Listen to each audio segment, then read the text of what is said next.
have worked and lived in conditions no human being could ever imagine.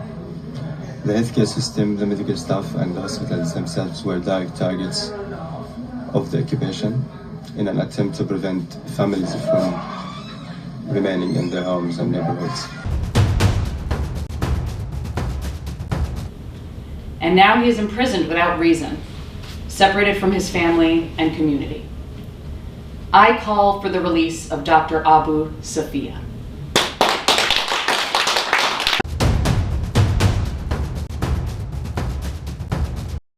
Hello, my name is Stanley Heller. Welcome to the Struggle Video News. We record on December 26th. On the 27th, 1 year ago, Dr. Abu Safiya was abducted by Israeli military from the hospital that he was directing. Today we feature parts of the remarks by speakers at the December meeting of the campaign to free Dr. Abu Safiya. The following recording was made for the December meeting of the campaign to free Dr. Abu Safiya by Dr. Ali Tahrawi. Dr. Tahrawi has been a practicing doctor in Gaza all throughout the genocide. In this video, you can see the exhaustion and shock that he is living through. Hello, I'm Dr. Ali. I'm from Gaza. I'm an emergency doctor who has worked in the emergency department at Al-Aqsa Hospital since the beginning of the genocide. And I also worked in 2 other hospitals during displacement. One of these hospitals was completely destroyed and is now under occupation. I have worked and lived in conditions no human being could ever imagine. The healthcare system, the medical staff, and the hospitals themselves were direct targets of the occupation in an attempt to prevent families from remaining in their homes and neighborhoods. Most hospitals across the camps of the Gaza Strip from north to south were destroyed. More than 1,400 medical personnel were killed, including the only orthopedic surgeon in the northern Gaza Strip, my uncle, Dr. Said Shuda, who was shot in the head by a sniper while inside an ambulance on his way to the hospital. Colleagues I knew personally were also killed, and many others were detained, some of whom I also knew closely. Today, a few of the targeted hospitals operate from beneath the rubble, between burned walls and riddled with bullet holes and shell impacts.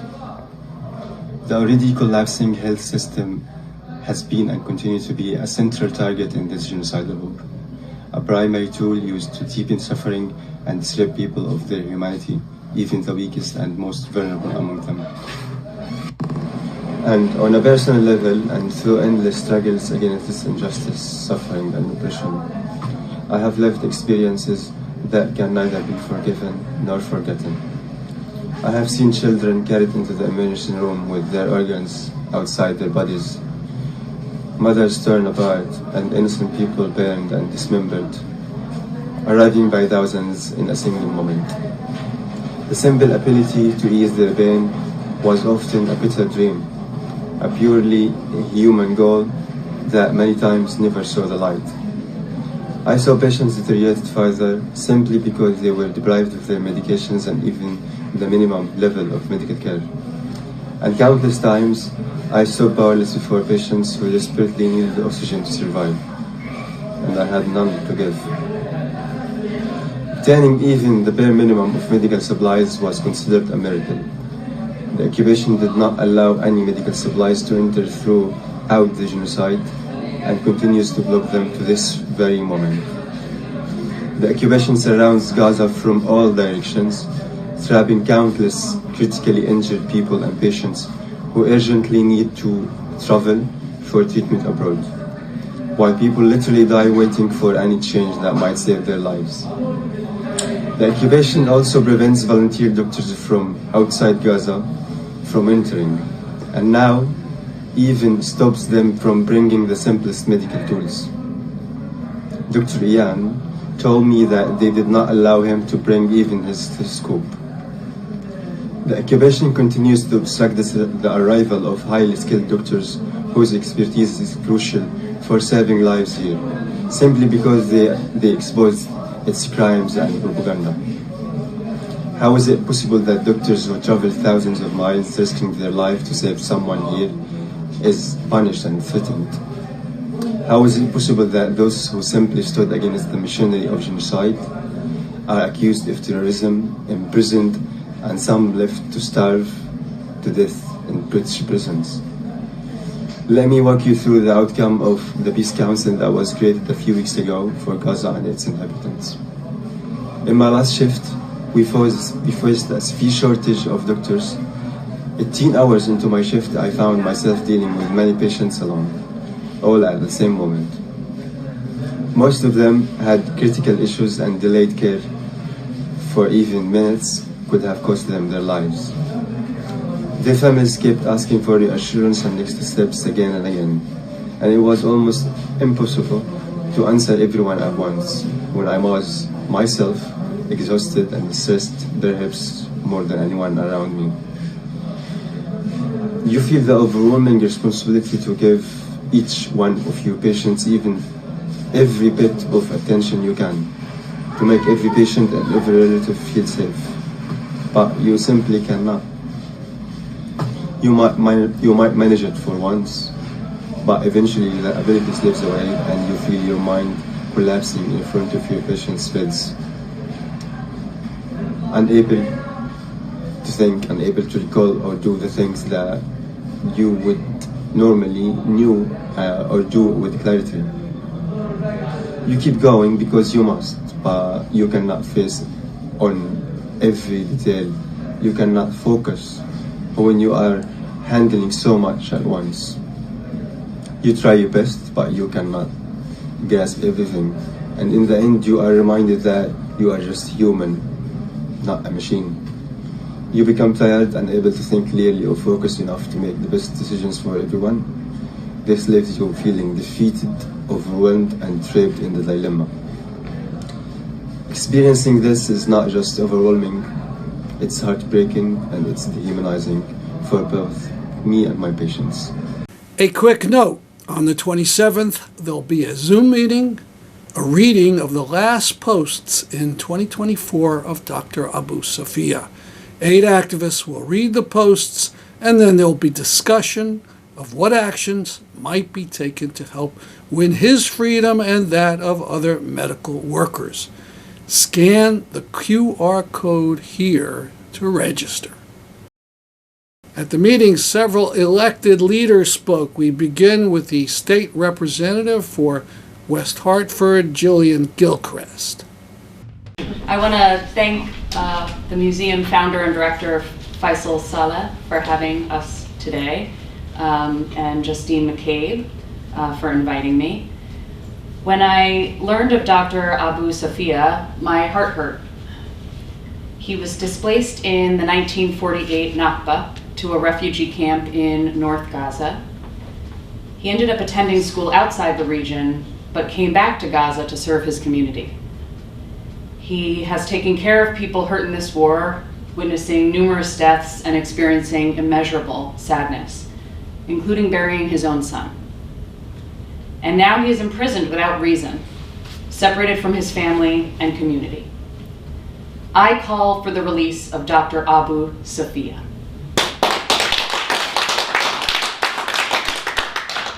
For many of us born in the United States, Dr. Safiya's experience is unfathomable. Conflict, constant killing, daily loss of family and friends. But to Palestinians, this is their experience. It is our responsibility to listen and to learn, and depending on the path we take, to take action. There are many strong feelings, which is understandable. We are talking about groups of people whose history and lived experience has been shaped by seeing members of their community killed and having serious bodily and mentally harm inflicted on themselves and their loved ones. People who have been forced into conditions that physically destroy the place they call home. This war has caused staggering pain for families across our district.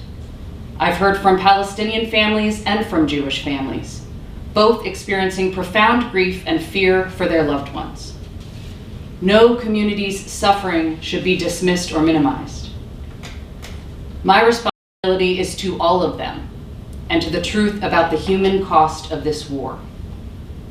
The emotions that this conflict evoke are understandable, but using those emotions to divide people is not. And that is where the institution of government comes into play. In my view, the role of government is to establish laws, maintain order and security, protect individual rights, and provide public services. It is not to erase the experiences of one people in defense of another. The Palestinian people and the Israeli people have a right to exist. The role of the US government is not to dictate how this is done. There are reasonable conversations to be had about America's role in policing the rest of the world while our own citizens go hungry and sleep in the streets.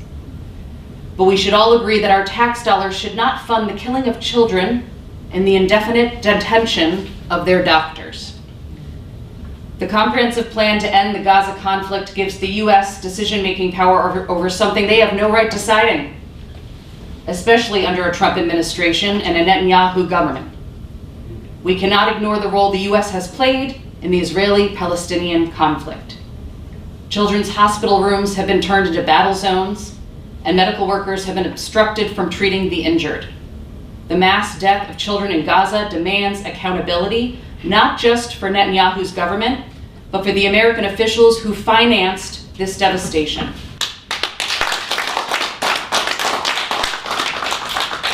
Our tax dollars helped pay for it.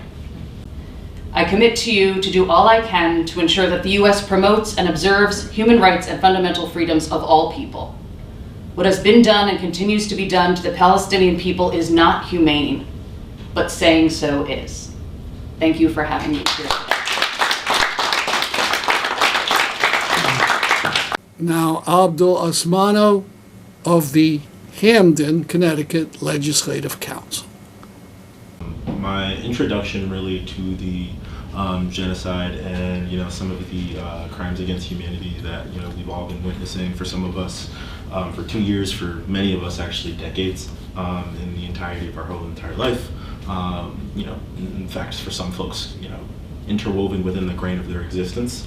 My introduction was really through learning from fellow Palestinians that I grew up around as someone that was raised in and still follows the Muslim faith. That was my introduction, being able to hear from folks when they were finally confident enough to tell me what country that they were from, because they'd grown up afraid of telling people, and they told people that they were Jordanian or they were from Qatar or so on and so forth. So I think that's something that has always really carried, that I've carried with me.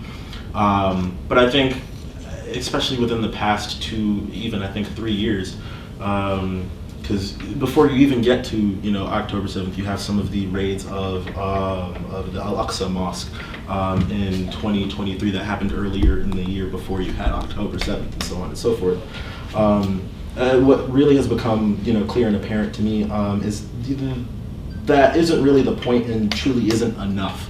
In that my faith is what brought me to truly understanding or recognizing what was really going on. Because as I look up, it's a really multicultural and multi-faith movement that has been able to be born out of these past couple of years with, like I said, once again, people that have been a part of the struggle for years and years, and folks that are new and every single day really being able to bear witness, whether it's seeing or hearing some of the horrors that continue to go on. And that's really led me to understand that I care about this issue because, my faith informs me to care regardless of, who is actually, witness or being victimized. That it doesn't matter if this person, is Muslim. It doesn't matter if this person's Christian, where there's tons of Christians that exist in Palestine. It doesn't matter if they were Jewish. It doesn't matter if they're atheist, pagan, whatsoever. It is merely set in the fact that they are a fellow human being. And I think I would like to think after centuries of toil and war and calamity that we would all be able to agree that there are unalienable human rights that exist for all of us. So I think that's been one of the more important things for me. And as an undergraduate student, I am just as young as I look, I'm 24. I was actually able to take courses on genocide studies, which I would say was one of the more humbling experiences, where I think it's a little bit clearer now, but I think I'd like for us to all set ourselves in like a pre-October 7th landscape, and being exposed to just how horrific, genocide is, and how strategic and targeted the callousness and lack of care for human life truly is. Where that's where I was able to understand when we look at an issue such as genocide. We oftentimes within the West and United States actually use it in the aftermath, or after the worst elements of genocide have occurred, where you can look at it with something even such as the Holocaust, when we decided to start treating it like the genocide that it was, whether we're talking about Rwanda, whether we're talking about Bosnia, so on and so forth.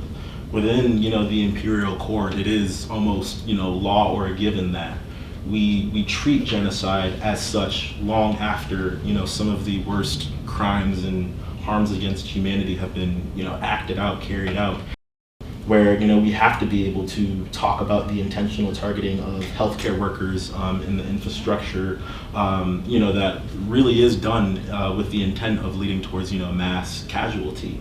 We have to talk about the fact that, especially within a state like Connecticut, good chunks of our economy are deeply invested in the market of war and murder of folks. It's almost insane to think that the very same success and financial prosperity of some folks really hinges on a lot of this. And that more or less is what we have to be able to come to terms with in our role to be able to fight against that, to really get our wins, whether it's talking about freeing Dr. Hussam Abu Safiya, or we're talking about a true, actual, meaningful ceasefire, lifting the siege, so on and so forth. That's what it really takes, and that's why it's our complicity should be something that we're able to call out, because I think individually there is some level of complicity that we have within this. And really being able to turn that complicity into like a coherent strategy of how we actually fight against this. For some folks, it's going to be in the workplace, where this event is an example of fighting and advocating in that realm in the interest of healthcare workers. For others, it's in the street and communities, organizing to stop the churn, and our writ large complicity materially and even in the abstract, because I think pointing out the abstract is important, where when we talk about the words that we use, that's why it's so important to use the word genocide.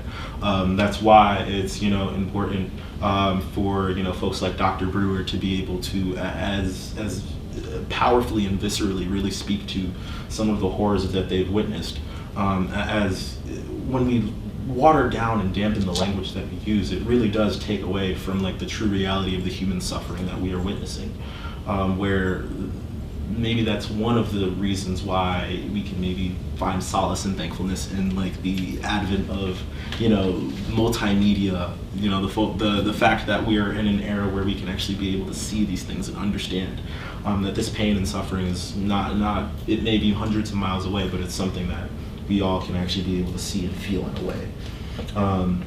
So I'd say for me, sometimes that fight finds itself in the halls of local government when the opportunity arises. I did not hesitate during the genocide to be able to try to bring up these issues and speak about it in my own neck of the woods, where I can say, we're going to use Arabic here, alhamdulillah, through that we were able to really talk about a lot of these core key issues. I was able to figure out that my municipality that I live in, for the most part, doesn't actually have any direct ties invested within Israel in of itself. I'd say a deeper dive probably is warranted, but we have many places in our state that like I was saying before, really do profit off of a lot of this.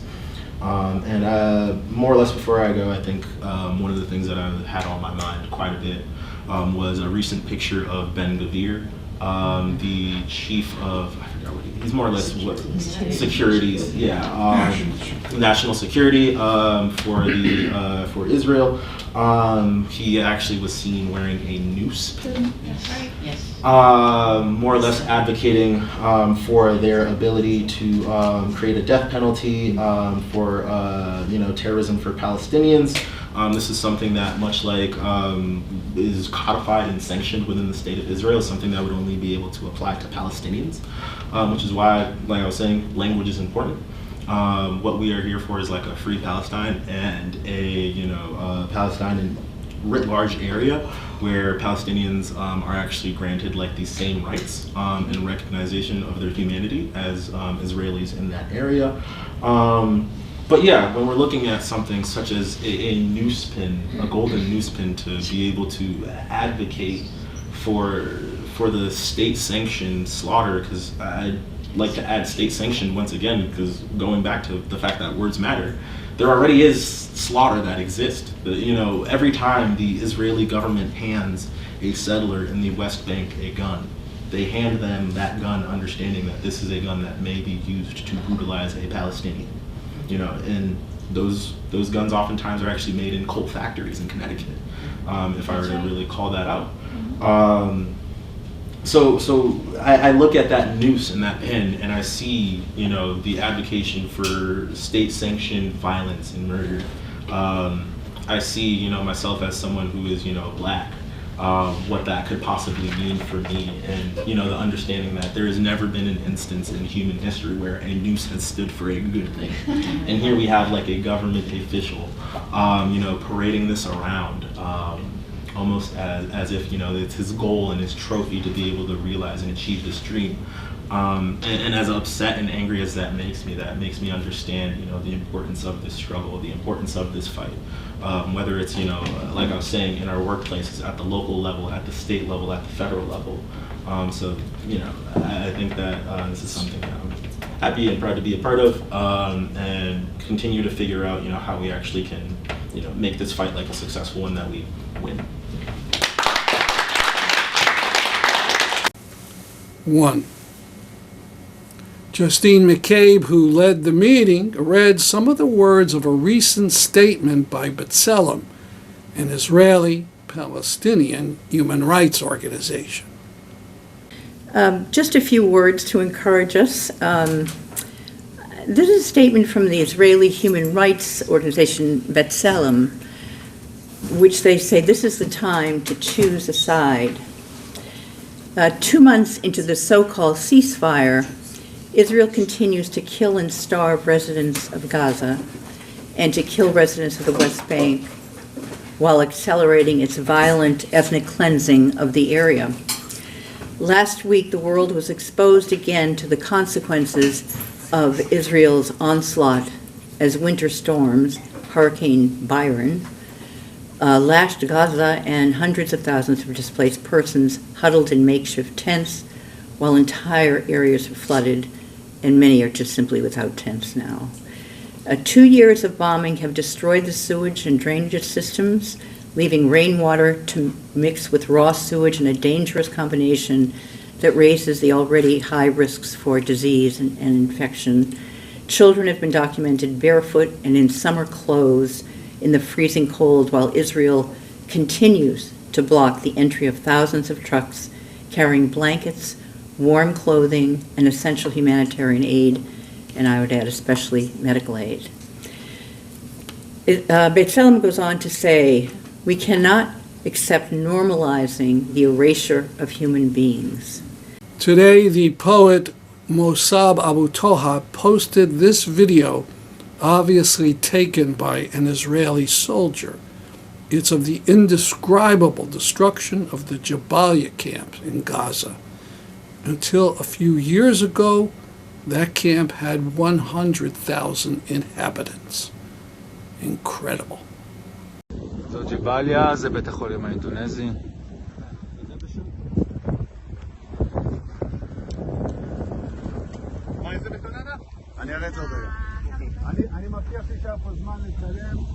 President Trump says Venezuela stole U.S. oil companies. Now, this happened long before the Chavistas. It happened in the 1970s, but let's put that aside for a while. Listen to the comment by current Colombian President Petro on the matter. Porque Texas es un territorio invadido. He said, Texas is an invaded territory. It was not sold, it was invaded. The same with California and the entire southern United States. And yet a Latin American president cannot say, give it back. They stole it from us. On the other hand, Trump can say about Venezuelan oil, give it back because it was stolen from me. How is that? Let's make a pact. Let's put it all on the negotiating table, discussed as equals, not with missiles aimed at the poor. This source for this was the Clash Report on Twitter. And this from Refugees International about Sudan. The United Arab Emirates. It's one of the biggest sponsors of your favorite sports and concerts. But what if I told you the same UAE is also sponsoring something far darker? The RSF. Not a team, not a player, but a paramilitary group responsible for mass atrocities in Sudan. The RSF is committing acts of genocide, destroying lives, families, entire communities. Why would the UAE support this? What could they possibly gain? Simple. Gold, land, power. The UAE has been funneling arms into Sudan, propping up the RSF and letting violence rage on. Since April 2023, the numbers are staggering. More than 10 million people displaced. The death toll continues to grow. Sudan has the most people facing famine and is the fastest growing displacement crisis in the world. This is a war on civilians, and foreign powers like the UAE are reaping the benefits. And yet, the world remains silent. Now you know the truth, but knowing is only the first step. It's your turn. Make it your job to make sure everyone knows. Speak out on Sudan. Go to speakoutонsudan.org to learn more. That's our program for today. See you next week at this time. I'm Stanley Heller for the Struggle Video News.